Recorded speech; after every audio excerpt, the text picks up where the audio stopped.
Today we're going to look at multiple events using tables. The learning goals for today's lesson are that we're going to be able to list the sample space for a situation that involves multiple events. We're going to use tables to do that.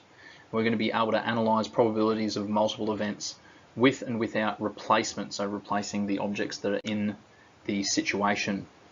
So what we can do is we can represent our sample space when we have multiple events occurring using tables.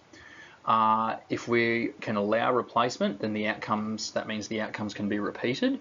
But if replacement is not allowed, then outcomes cannot be repeated. So for example here, maybe we're choosing the numbers 1, 2 or 3 from a bag, and we're going to choose 2 different numbers. So with replacement means what we're going to do is we're going to choose 1, put it back in the bag, and then choose again. So it means that we could possibly get 1 twice here. We might take 1 out, put it back in, and then we might achieve it again. Same with 2 and same with 3. If we don't allow replacement, what that means is we're going to take 1 out, not put it back in the bag, and then we're going to take another 1 out. So it's impossible to get 1, 1. So you can see here, if we don't have replacement, then 1, 1, 2, 2, and 3, 3 are not possible because we can't choose something out of the bag that is not there. So we might choose 1, then the only possible outcomes is then choosing 2 or 3. So let's have a look at an example. We're choosing 2 letters from the word kick without replacement. So we're not replacing the letter back in. So if we're taking them out of the bag, if I take I out, then it's not going to be able to be chosen again. It's not going to be put back in the bag for the second letter. So it says here, using a table to aid in your response, find the probability of the following values.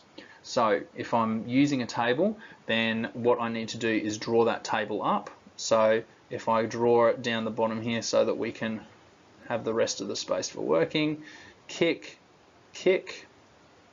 Here, I might actually spread those out a little bit more so that there is enough space to look at each of them, C and then K. And so if we have a look, now we're not replacing. That means if I put this K back in, if I take this first K out, if this is my first selection at the top here, and this is my second selection on the side here, then I cannot get that same K. I can't get I again, I can't get C again, I can't get that second K again. But what I might be able to do is I might go on my first try, get I and then K, and then here it might be C and then K, and here I might get K and then K again because it's a different K. Here we've got C and then I, this will be C and then K. This one here will be K then C. This one here will be K then I. Then we have I then C, I then K. This is going to be K then I, K then C, and K then K. Alright, so now looking at our probabilities that we're being asked about. Firstly, we're looking at obtaining the outcome KC.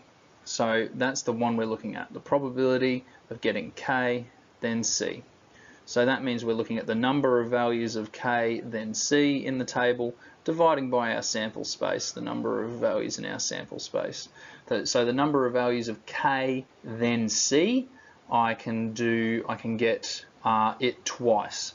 So if I have a look here, I've got 1 K then C just here and 1 K then C just here. So that means there are 2 possible outcomes out of the total number of outcomes. And if I count them all up, there are going to be 12 outcomes, 2 over 12, which is 1/6. For B, we're looking for the probability of selecting 2 Ks. 2 Ks. So that's going to be the number of 2 Ks divided by the sample space, number in the sample space. So the number of 2Ks, there are two 2Ks out of a possible of 12.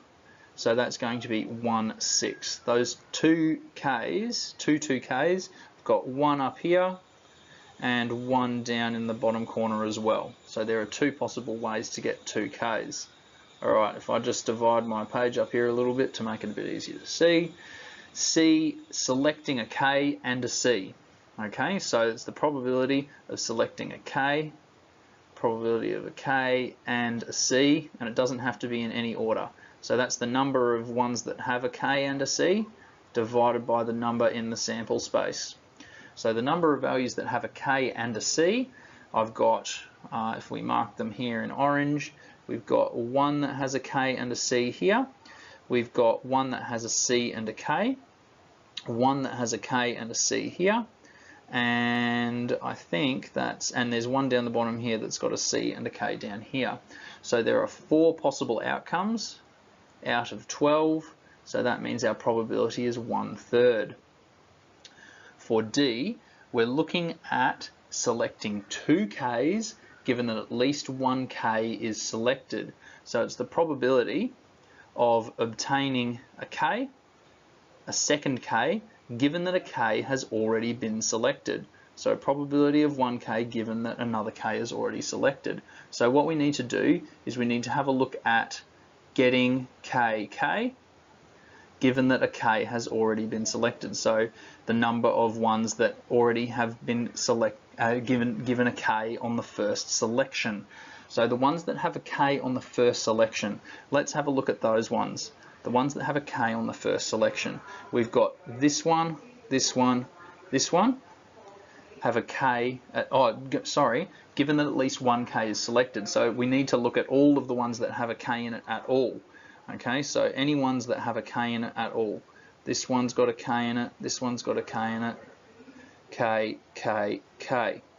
So our total number of possible outcomes there is 10. So the number of possible outcomes that we have is 10. So that's our total outcomes out of 10.